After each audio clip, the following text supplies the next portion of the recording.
ಆತ್ಮೀಯ ಸ್ನೇಹಿತರೆ, MNS ಅಕಾಡೆಮಿಗೆ ಸ್ವಾಗತ. ಸ್ನೇಹಿತರೆ, ಕೇಂದ್ರ ಸರ್ಕಾರದ ಬಹುಜನಪ್ರಿಯ ಯೋಜನೆಗಳಲ್ಲಿ ಒಂದಾದ ಪ್ರಧಾನಮಂತ್ರಿ ಜನ್ಧನ್ ಯೋಜನೆ ಜಾರಿಗೆ ಬಂದಂಥ ವರ್ಷ ಯಾವುದು?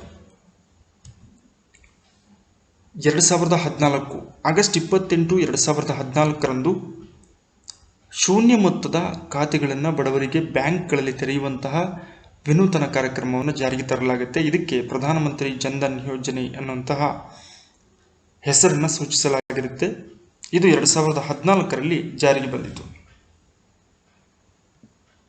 1973ರಲ್ಲಿ ಬಿ ಭಗವತಿ ನೇತೃತ್ವದಲ್ಲಿ ನೇಮಿಸಿದ ಸಮಿತಿಯು ಯಾವುದನ್ನು ಕುರಿತು ಅಧ್ಯಯನ ನಡೆಸಿತು? ನಿರುದ್ಯೋಗ ಸಮಸ್ಯೆಯನ್ನು ಕುರಿತು ಅಧ್ಯಯನವನ್ನು ಮಾಡಲಿಕ್ಕೆ ಕೇಂದ್ರ ಸರ್ಕಾರ ನೇಮಿಸಿದಂತಹ ಸಮಿತಿಯ ನೇತೃತ್ವವನ್ನು ವಹಿಸಿದಂಥವರು ಬಿ ಭಗವತಿ.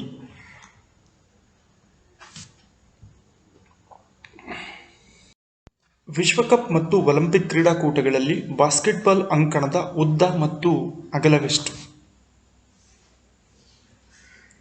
28 × 15 ಮೀಟರ್, ಅಂದರೆ 28 ಮೀಟರ್ ಉದ್ದ, 15 ಮೀಟರ್ ಅಗಲ ಬಾಸ್ಕೆಟ್ಬಾಲ್ ಅಂಕಣದ ಒಂದು ವಿಸ್ತೀರ್ಣವಾಗಿದೆ.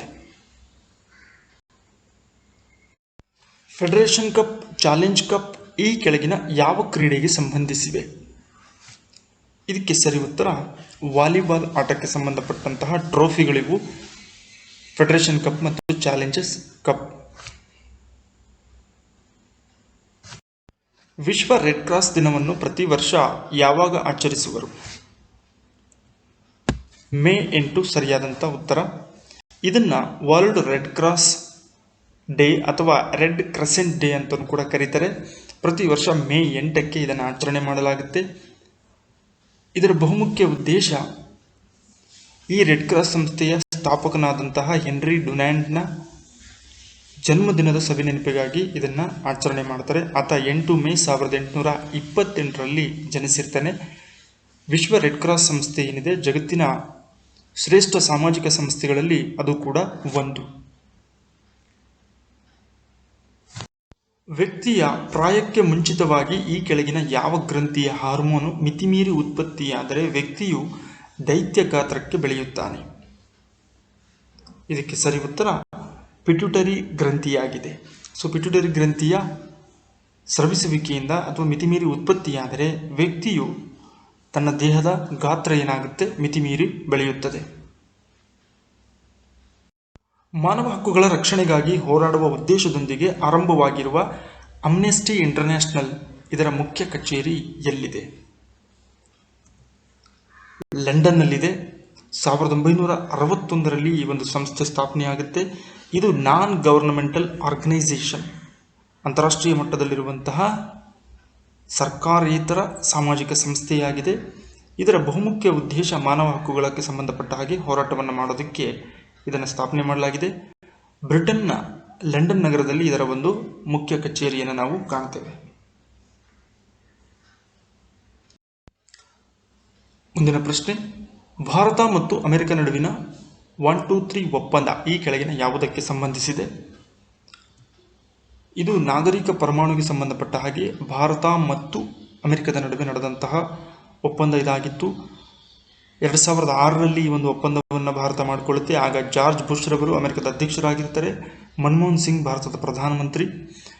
ಮಾರ್ಚ್ 2, 2006 ಭಾರತದ ನ್ಯೂ ಡೆಲ್ಲಿನಲ್ಲಿ ಈ ಒಂದು ಅಗ್ರಿಮೆಂಟ್ ಆಗುತ್ತೆ. ಇದು ಇಂಡೋ US ನ್ಯೂಕ್ಲಿಯರ್ ಡೀಲ್ ಅಥವಾ ನಾಗರಿಕ ಪರಮಾಣು ಒಪ್ಪಂದ ಅಂತ ಕರಿತೀವಿ. ಜೈವಿಕ ಜೀವಿಗಳಲ್ಲಿ ನಡೆಯುವ ರಾಸಾಯನಿಕ ಕ್ರಿಯೆಗಳ ಬಗ್ಗೆ ಅಧ್ಯಯನ ಮಾಡುವ ಶಾಸ್ತ್ರವನ್ನು ಏನೆಂದು ಕರೆಯುವರು? ಇದಕ್ಕೆ ಸರಿಯಾದ ಉತ್ತರ ಬಯೋಕೆಮಿಸ್ಟ್ರಿ ಅಂತ ಕರಿತೀವಿ. ಸೊ ಬಯೋಕೆಮಿಸ್ಟ್ರಿ ಅನ್ನುವಂತಹ ಅಧ್ಯಯನ ಶಾಸ್ತ್ರ ಏನಿದೆ ಇದು ಜೀವಿಗಳಲ್ಲಿ ನಡೆಯುವಂತಹ ರಾಸಾಯನಿಕ ಕ್ರಿಯೆಗಳ ಬಗ್ಗೆ ಅಧ್ಯಯನವನ್ನ ಮಾಡುತ್ತದೆ. ಭಾರತದಲ್ಲಿ ಇದುವರೆಗೆ 2 ಬಾರಿ ಹಂಗಾಮಿ ಪ್ರಧಾನಮಂತ್ರಿಯಾಗಿ ಕಾರ್ಯವನ್ನ ನಿರ್ವಹಿಸಿದವರು ಯಾರು? ಸರ್ದಾರ್ ವಲ್ಲಭಾಯ್ ಪಟೇಲ್, ಇಂದಿರಾ ಗಾಂಧಿ, ಗುಲ್ಜಾರಿಲಾಲ್ ನಂದಾ, ಲಾಲ್ ಬಹದ್ದೂರ್ ಶಾಸ್ತ್ರಿ. ಸೊ ಇವರಲ್ಲಿ ಹಂಗಾಮಿ ಪ್ರಧಾನಮಂತ್ರಿಯಾಗಿ 2 ಬಾರಿ ಕಾರ್ಯವನ್ನು ನಿರ್ವಹಿಸಿದಂಥವರು ಗುಲ್ಜಾರಿಲಾಲ್ ನಂದಾರವರಾಗಿದ್ದಾರೆ. ಕೇಂದ್ರ ಕೈಗಾರಿಕಾ ಭದ್ರತಾ ಪಡೆಯ ಸೇವೆಯನ್ನು ಪಡೆದ ಭಾರತದ ಮೊದಲ ಖಾಸಗಿ ಸಂಸ್ಥೆ ಯಾವುದು? ಸೊ ಕೈಗಾರಿಕೆಗಳಿಗೆ ಭದ್ರತಾ ಸೇವೆಯನ್ನು ಒದಗಿಸುವ ಸಲುವಾಗಿ ಕೇಂದ್ರ ಕೈಗಾರಿಕಾ ಭದ್ರತಾ ಪಡೆ ಅಸ್ತಿತ್ವದಲ್ಲಿದ್ದು, ಇದರ ಒಂದು ಸೇವೆಯನ್ನು ಪಡೆದಂಥ ಮೊದಲ ಖಾಸಗಿ ಸಂಸ್ಥೆ ಕರ್ನಾಟಕದ ಖ್ಯಾತ ಸಂಸ್ಥೆಯಾದಂತಹ ಇನ್ಫೋಸಿಸ್. ತಂತ್ರಜ್ಞಾನ ಕ್ಷೇತ್ರದಲ್ಲಿ ತನ್ನದೇ ಆದಂತಹ ಛಾಪನ್ನು ಮೂಡಿಸಿರುವಂತಹ ಭಾರತದ ಅತ್ಯುನ್ನತ ಸಂಸ್ಥೆ ಇನ್ಫೋಸಿಸ್. ಇದರ ಒಂದು ಸಂಸ್ಥಾಪಕರು NR ನಾರಾಯಣ ಮೂರ್ತಿರವರು. ಅಂತಾರಾಷ್ಟ್ರೀಯ ಹಣಕಾಸು ನಿಗಮದ ಮುಖ್ಯ ಕಚೇರಿ ಎಲ್ಲಿದೆ? The head quarter of IMF, international monetary fund ಅಂತ ಕರಿತೀವಿ. ಇದರ ಒಂದು ಮುಖ್ಯ ಕೇಂದ್ರ ಕಚೇರಿ ಅಮೆರಿಕದ ವಾಷಿಂಗ್ಟನ್ DC ನಲ್ಲಿದೆ. ವಾಷಿಂಗ್ಟನ್ DC ಅಮೆರಿಕದ ರಾಜಧಾನಿಯೂ ಸಮೇತ ಹೌದು. ದೇಹದಲ್ಲಿ ಹರಿಯುವ ರಕ್ತದ ಯಾವ ಅಂಶವನ್ನು ರಕ್ತದ ಸಕ್ಕರೆ ಅಥವಾ ಬ್ಲಡ್ ಶುಗರ್ ಎನ್ನುವರು? Lactose, sucrose, galactose, glucose. ಇದಕ್ಕೆ ಸರಿ ಉತ್ತರ ಗ್ಲೂಕೋಸ್ ಅಂಶವನ್ನು, ರಕ್ತದಲ್ಲಿ ಹರಿಯುವಂತಹ ಗ್ಲೂಕೋಸ್ ಅಂಶವನ್ನು ಬ್ಲಡ್ ಶುಗರ್ ಅಂತ ಕರೀತಾರೆ. ಡಯಾಬಿಟಿಕ್ ಪೇಷಂಟ್, ಮಧುಮೇಹ ರೋಗಿಗಳಲ್ಲಿ ಇದರ ಪ್ರಮಾಣ ಜಾಸ್ತಿ ಇರುತ್ತದೆ. ಮಧ್ವಾಚಾರ್ಯರು ಪ್ರತಿಪಾದಿಸಿದ ತತ್ವ ಯಾವುದು? ಅದ್ವೈತ, ದ್ವೈತ, ವಿಶಿಷ್ಟಾದ್ವೈತ ಮತ್ತು ಶಕ್ತಿ ವಿಶಿಷ್ಟಾದ್ವೈತ. ಇದರಲ್ಲಿ ಕರ್ನಾಟಕದ ಉಡುಪಿಯಲ್ಲಿ ಇದ್ದಂತಹ ಮಧ್ವಾಚಾರ್ಯರು ಪ್ರತಿಪಾದನೆ ಮಾಡಿದಂತಹ ಸಿದ್ಧಾಂತ ಅಥವಾ ತತ್ವ ದ್ವೈತ ಸಿದ್ಧಾಂತ. ಇದನ್ನ ಡ್ಯುಯಲಿಸಮ್ ಅಂತಲೂ ಕೂಡ ಇಂಗ್ಲಿಷ್ನಲ್ಲಿ ಕರೀತಾರೆ.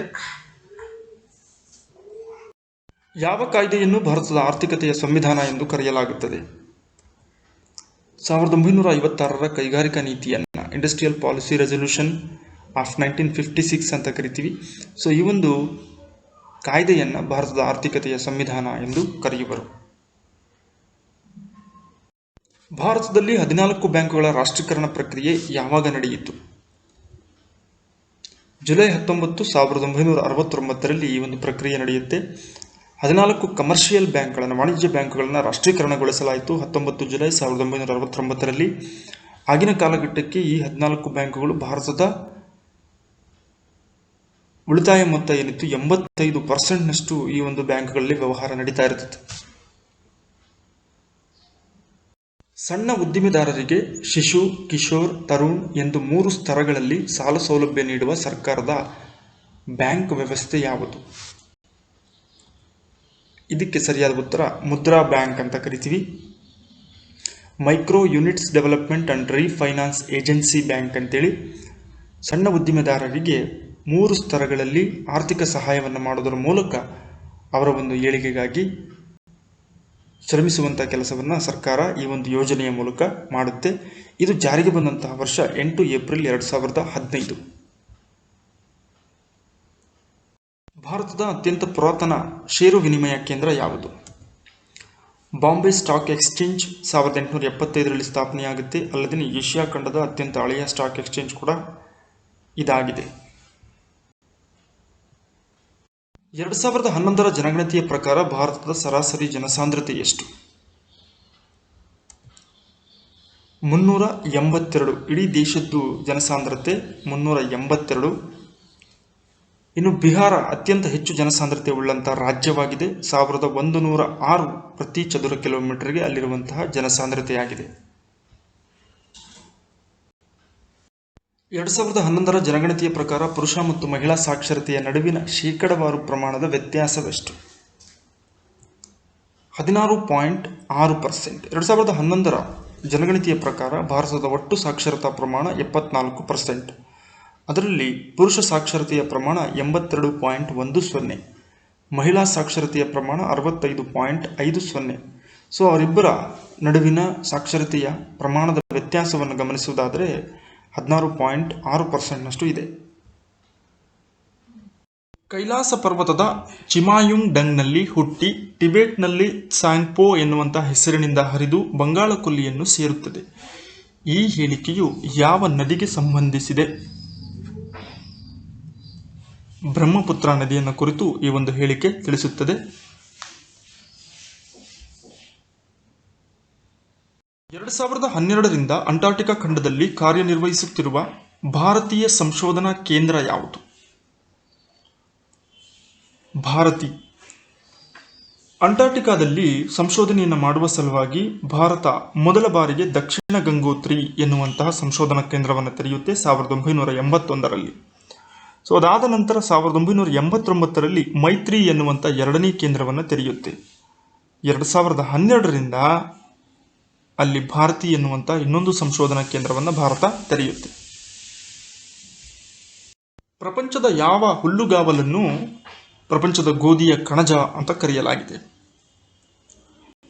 ಪ್ರೈರೀಸ್ ಹುಲ್ಲುಗಾವಲು ಉತ್ತರ ಅಮೆರಿಕದಲ್ಲಿ ಕಂಡುಬರುವಂತಹ ವಿಶಾಲವಾದಂತಹ ಹುಲ್ಲುಗಾವಲು ಪ್ರದೇಶವಾಗಿದ್ದು ಇದನ್ನು ಪ್ರೈರೀಸ್ ಎನ್ನುವಂಥ ಹೆಸರಿನಿಂದ ಕರೀತಾರೆ. ಈ ಒಂದು ಹುಲ್ಲುಗಾವಲಿನ ಪ್ರದೇಶವನ್ನ ಪ್ರಪಂಚದ ಗೋಧಿಯ ಕಣಜ ಅಥವಾ ಬ್ರೆಡ್ ಬಾಸ್ಕೆಟ್, ರೊಟ್ಟಿಯ ಬುಟ್ಟಿ ಅಂತಲೂ ಕೂಡ ಇದನ್ನು ಕರೀತಾರೆ. ಭಾರತದ ಪೂರ್ವಕ್ಕಿರುವ ಈ ದೇಶದ ರಾಷ್ಟ್ರೀಯ ಕ್ರೀಡೆ ಕಬಡ್ಡಿ ಆಗಿದೆ. ಈ ಹೇಳಿಕೆ ಯಾವ ದೇಶಕ್ಕೆ ಸಂಬಂಧಿಸಿದೆ? ಬಾಂಗ್ಲಾದೇಶ. ಸೊ ಭಾರತದ ಪೂರ್ವಕ್ಕಿರುವಂತಹ ಪ್ರಮುಖ ದೇಶಗಳಲ್ಲಿ ಬಾಂಗ್ಲಾದೇಶ ಮತ್ತು ಮಯನ್ಮಾರ್. ಸೊ ಇದರಲ್ಲಿ ಬಾಂಗ್ಲಾದೇಶದ ರಾಷ್ಟ್ರೀಯ ಕ್ರೀಡೆ ಕಬಡ್ಡಿ ಆಟವಾಗಿದೆ.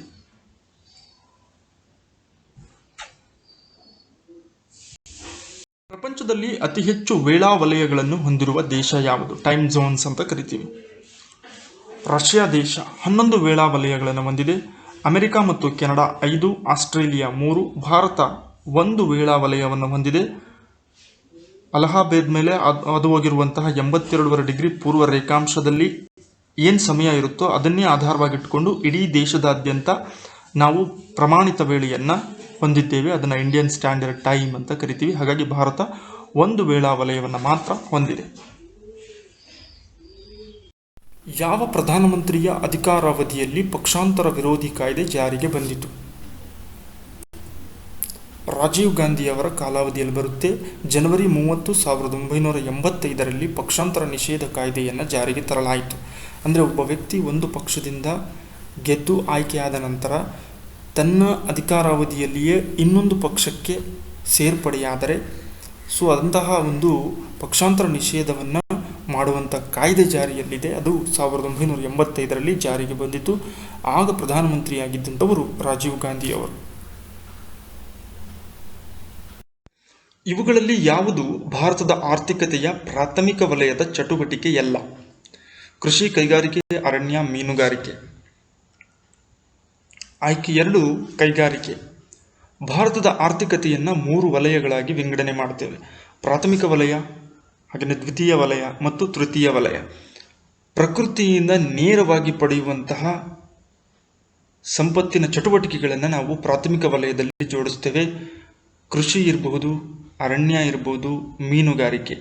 ಇನ್ನು ಕೈಗಾರಿಕೆ ದ್ವಿತೀಯ ವಲಯದಲ್ಲಿ ಬರುವಂಥ ಭಾರತದ ಆರ್ಥಿಕತೆಯ ಚಟುವಟಿಕೆಯಾಗಿದೆ. ಮಾನವ ಅಭಿವೃದ್ಧಿ ಸೂಚ್ಯಂಕವನ್ನು ನಿರ್ಧರಿಸುವಲ್ಲಿ ಈ ಕೆಳಕಂಡ ಯಾವ ಮಾನದಂಡಗಳನ್ನು ಪರಿಗಣನೆ ಮಾಡಲಾಗುತ್ತದೆ? ಹ್ಯೂಮನ್ ಡೆವಲಪ್ಮೆಂಟ್ ಇಂಡೆಕ್ಸ್ ಅಂತ ಕರಿತೀವಿ. ಸೊ ಇದನ್ನು ನಿರ್ಧಾರ ಮಾಡಬೇಕಾದ್ರೆ 3 ಮಾನದಂಡಗಳನ್ನು ಪರಿಗಣನೆಯಾಗಿಟ್ಟುಕೊಳ್ಳಲಾಗುತ್ತೆ. 1 ದೀರ್ಘ ಮತ್ತು ಆರೋಗ್ಯಪೂರ್ಣ ಬದುಕು, ಒಬ್ಬ ವ್ಯಕ್ತಿ ಪಡೆದಿರುವಂಥ ಶಿಕ್ಷಣದ ಗುಣಮಟ್ಟ, ಹಾಗೆಯೇ ಗುಣಮಟ್ಟದ ಜೀವನ ಅಂತ ಕರಿತೀವಿ. ಲೈಫ್ ಎಕ್ಸ್ಪೆಕ್ಟೆನ್ಸಿ, ಸೊ ಅವನ ಜೀವಿತಾವಧಿ ಎಷ್ಟು ವರ್ಷಗಳ ಕಾಲ ಬದುಕಲಿಕ್ಕೆ ಸಾಧ್ಯವಾಗುತ್ತೆ ಅನ್ನೋದನ್ನು ನಿರ್ಧರಿಸಲಾಗುತ್ತೆ. 2ನೇದು ಆತ ಪಡೆದಿರುವಂಥ ಶಿಕ್ಷಣದ ಗುಣಮಟ್ಟ, ಕ್ವಾಲಿಟಿ ಆಫ್ ಎಜುಕೇಷನ್ ಯಾವ ರೀತಿ ಇದೆ ಆ ದೇಶದಲ್ಲಿ ಅನ್ನೋದನ್ನು ಮಾನದಂಡವಾಗಿ ತಗೊಳ್ತಾರೆ. ಹಾಗೆಯೇ ಸ್ಟ್ಯಾಂಡರ್ಡ್ ಆಫ್ ಲಿವಿಂಗ್ ಅಂತ ಕರಿತೀವಿ, ಗುಣಮಟ್ಟದ ಜೀವನ, ಆತನ ಆದಾಯ ಕ್ರಮಗಳು ಯಾವ ರೀತಿ ಇದ್ದಾವೆ ಅನ್ನೋದನ್ನು ಪರಿಗಣನೆ ಮಾಡಿ ಹ್ಯೂಮನ್ ಡೆವಲಪ್ಮೆಂಟ್ ಇಂಡೆಕ್ಸನ್ನು ಪ್ರತಿ ವರ್ಷ ಬಿಡುಗಡೆ ಮಾಡಲಾಗುತ್ತೆ. ಮಾನವ ಅಭಿವೃದ್ಧಿ ಸೂಚ್ಯಂಕವನ್ನು ಪ್ರಕಟಿಸುವ ಸಂಸ್ಥೆ ಯಾವುದು? UNDP, united nations development programme ಎನ್ನುವಂತಹ ಸಂಸ್ಥೆ ಏನಿದೆ ಇದು ಪ್ರತಿ ವರ್ಷ ಮಾನವ ಅಭಿವೃದ್ಧಿ ಸೂಚ್ಯಂಕವನ್ನು ಪ್ರಕಟಿಸುವ ಮೂಲಕ ದೇಶಗಳ ಸ್ಥಿತಿಗತಿಯನ್ನು ತಿಳಿಸುತ್ತದೆ. 189 ದೇಶಗಳ ಹ್ಯೂಮನ್ ಇಂಡೆಕ್ಸ್ ಡೆವಲಪ್ಮೆಂಟಲ್ಲಿ 2019ರಲ್ಲಿ ಭಾರತದ ಸ್ಥಾನ 129ನೇದಾಗಿತ್ತು.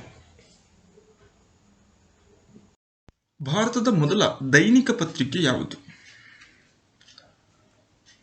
ದ ಇಂಡಿಯನ್ ಮಿರರ್ ಎಂಬಂತಹ ಪತ್ರಿಕೆ ಏನಿದೆ ಇದು ಭಾರತದ ಮೊದಲ ದೈನಿಕ ಪತ್ರಿಕೆಯಾಗಿದೆ. ಸ್ನೇಹಿತರೆ, ನಿಮಗಾಗಿ 2 ಪ್ರಶ್ನೆಗಳು, ಇವುಗಳ ಉತ್ತರವನ್ನು ಕಾಮೆಂಟ್ನಲ್ಲಿ ನೀಡಿ. ಕರ್ನಾಟಕದ ನೂತನ ರಾಜ್ಯಪಾಲರಾಗಿ ಆಯ್ಕೆಯಾಗಿರುವವರು ಯಾರು? ಎರಡನೇ ಪ್ರಶ್ನೆ, ಕನ್ನಡ ಅಭಿವೃದ್ಧಿ ಪ್ರಾಧಿಕಾರದ ಪ್ರಸ್ತುತ ಅಧ್ಯಕ್ಷರು ಯಾರು? ಎರಡು ಪ್ರಶ್ನೆಗಳಿಗೂ ಕಮೆಂಟ್ನಲ್ಲಿ ಉತ್ತರವನ್ನು ನೀಡಿ. ಮುಂದಿನ ಮತ್ತೊಂದು ಉಪಯುಕ್ತ ವಿಡಿಯೋದೊಂದಿಗೆ ತಮ್ಮನ್ನು ಭೇಟಿಯಾಗೋಣ. ಧನ್ಯವಾದಗಳು.